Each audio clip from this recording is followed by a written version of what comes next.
eventually she would come around and be like, you know what, I can probably do more if I was around here more. Well, how about you think about it and I'll ask you later, because Arc 6 is just around the corner and we're doing stuff for that. Ooh. But guys, I think that's a good time for us to stop. Good job. Holy shit. Yay. Great job, guys. That's gotta be the last episode of the arc, right? That's gotta be.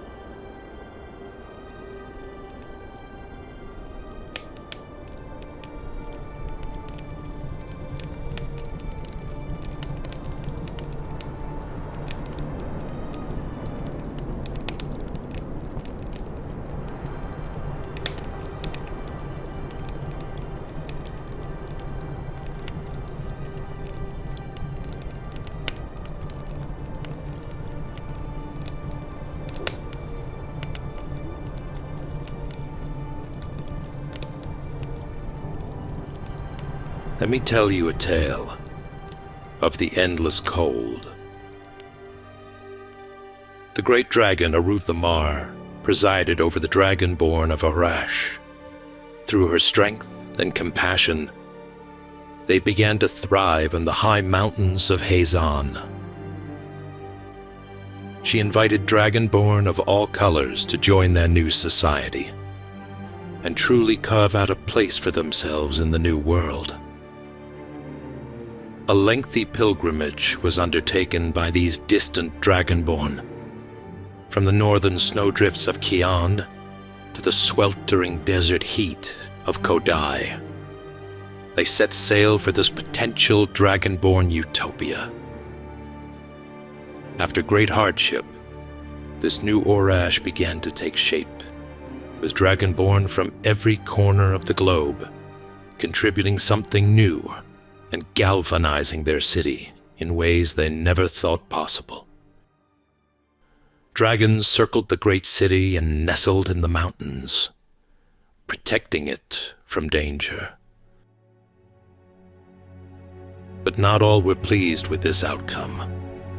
The scholars and archmages of Umiro were wary of this new alliance. The events of the Overwatch War and the unleashing of the great dragon Strahd were still fresh in their minds. Eventually, the mages decided that it was better to strike the city of Orash, though no crime had been committed. But while they were still in the early days of building strength, Umiro let loose their devastating magics upon the dragonborn city in the mountains, killing hundreds, but ultimately failing in their goal. Aruthamar yet lived, but one of her most trusted counselors, Kriv, had been slain in the blast. Devastated, the great black dragon took to the skies. In a mournful outburst, she let loose the full power of her breath upon the land surrounding her city. Arcane energy poured into every crack and crevice, irradiating the rolling hills at the base of her mountains. She then called forth every dragon in Orash, and together they bombarded Umiro with a might that had never been witnessed before. The mages tried to fight back. However, they were no match for the devastating rage of Aruthamar and her allies. The floating city plummeted from the skies and crashed down on the shoreline below. Dashed on the water and rocks, most in the arcane metropolis perished.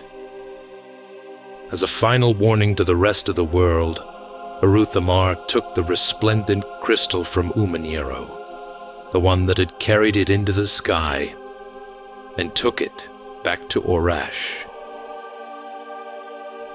Once there, she used it to make the heavens above crackle with magic, and began to pummel the continent with harsh winds, stinging cold, and blistering hail. A new winter had come, and this one was never-ending. Crops perished, and cities fell. There were so many that didn't make it through that first year. It's been almost a century since the Long Roar. Though life is undoubtedly more difficult, we find a way to survive. Some of us live in the few remaining major cities, packed in with tens of thousands of others. Some live in settlements, with more room, but far fewer supplies. And then there are the adventurers, convinced that there's a better life, not living in fear under the shadow of a Ruthamar. They strike out into the harsh wilderness to find artifacts and treasures that may even the playing field in the future. This hope drives them, fuels their ambition for exploration.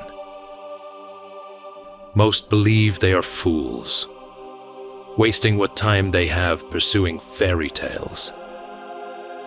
But others, like me, believe that one day they may find something that could change the world forever.